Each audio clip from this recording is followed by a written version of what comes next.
This is my first time ever having humba. Humba, yeah, humba. Actually, the humba, you know, the braised pork belly? Yeah, the Chinese version, the humba, and then you have this, which is humba. So it's like... Full circle. Yep. Jesus Christ. That makes so much more sense. So last episode I introduced sinigang, but today I want to introduce another staple Philippine dish called adobo. Unofficially called the national dish of the Philippines, it is essentially a protein cooked in soy sauce and vinegar with aromatics such as bay leaf, peppercorn, garlic, etc. The word adobo in itself means to marinate and speaks more on the fact that adobo is a technique rather than one specific dish.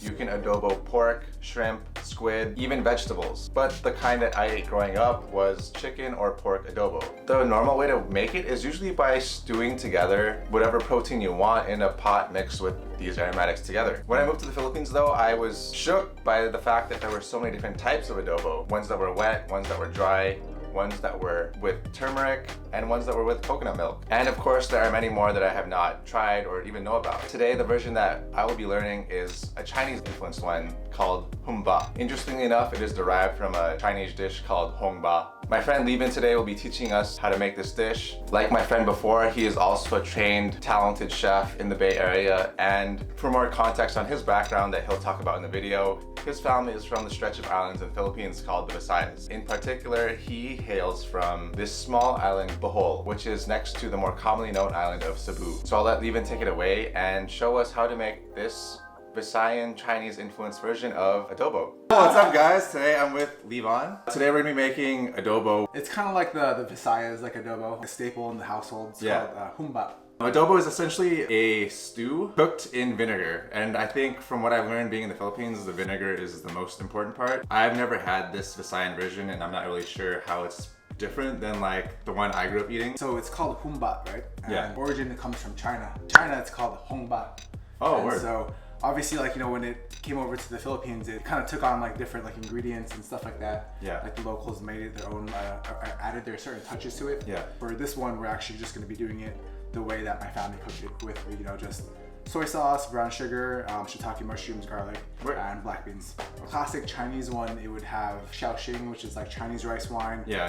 Star anise, 5-spice. The one that I grew up, at least, it was more with like brown sugar, soy sauce, and sometimes people put a little vinegar in there. Not sure if it's like specifically to Bohol, but this is just like where my family's from. It's from Bohol, and this is like just the way that they made it. From what I learned, there's like a really big population of like Filipino Chinese people in like Cebu specifically. Oh yeah, for sure. So I can for sure see historically how like that would play an influence on like being a more Chinese predominant influence in like the food there. Yeah, totally. Okay, so I've got some dried shiitake mushrooms here, but I already have some soaked dried lily flowers, garlic, my brown sugar, of course the Filipino silver swan soy sauce, pork belly right over here. Funny because this specific brand of black beans, my family swears by it, and they won't use any other black beans other than this particular brand called Temple. Ingredients that they really love to use when making humba.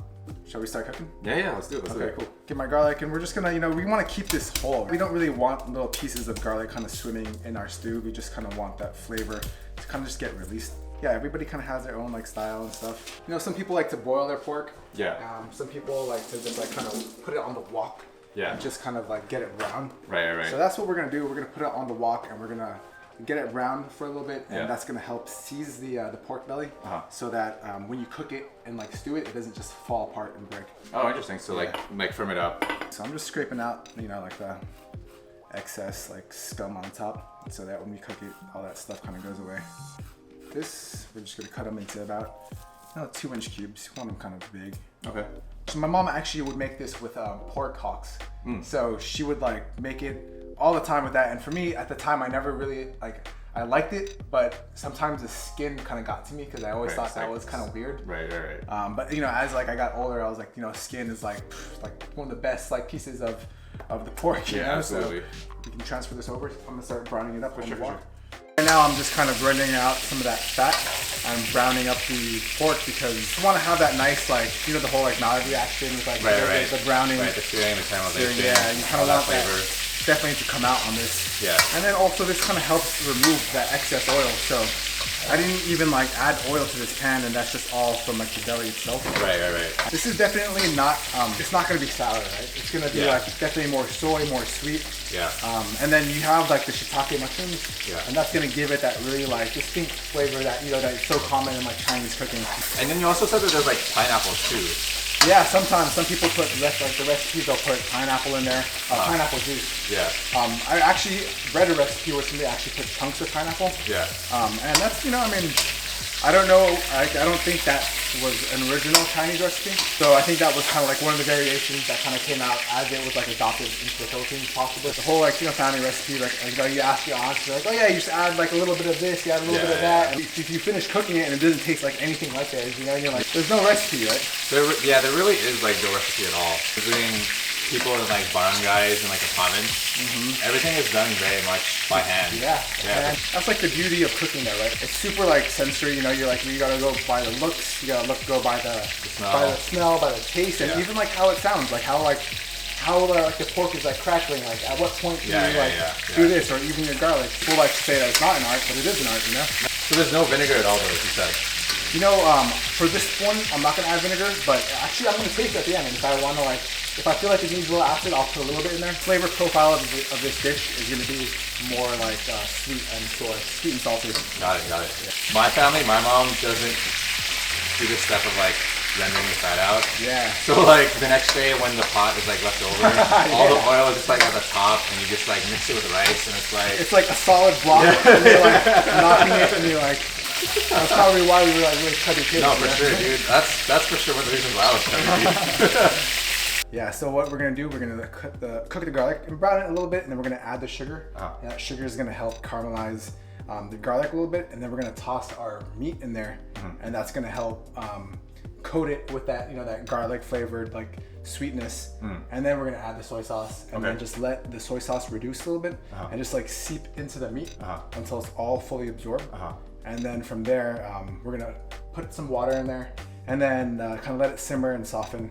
Yeah, I'm excited for you to try this. Like, no, I'm pretty excited too. I mean, I think I told you earlier, like when I was a kid, one of my best friends, his mom is Chinese Filipino, but I'm not sure which province her family immigrated to. Yeah. But I definitely remember one day I was having adobo, and her mom put like pineapple in it. I don't recall there being fermented black bean.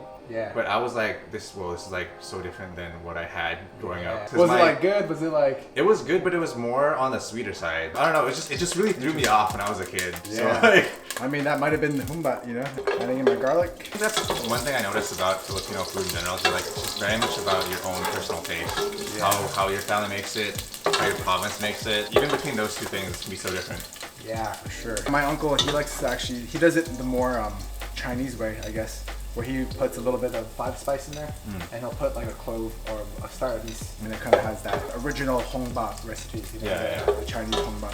So if people want to make this at home and want to lean more towards like that Chinese style, what would you need? Five spice?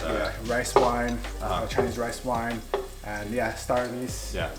Okay, so right now my garlic is starting to brown, so I'm just gonna add in my sugar. This sugar is gonna just melt in that oil. Yeah. And the nonstick I find kind of being like really good for this kind of thing. Oh, for sure. Otherwise, it's just gonna like burn on anything that's non-stick. Yeah, exactly. And it's difficult to get it into like that saucy texture that you want. So, okay, that's like a nice pro tip. Yeah. When making humba, use a nonstick. Yeah, use a nonstick, especially when you add in that sugar, because that sugar is gonna ruin your pot. You can always add more later, but you can't really take it back. Now I'm adding in my pork belly. Wow, it smells probably good already. Sweet meat.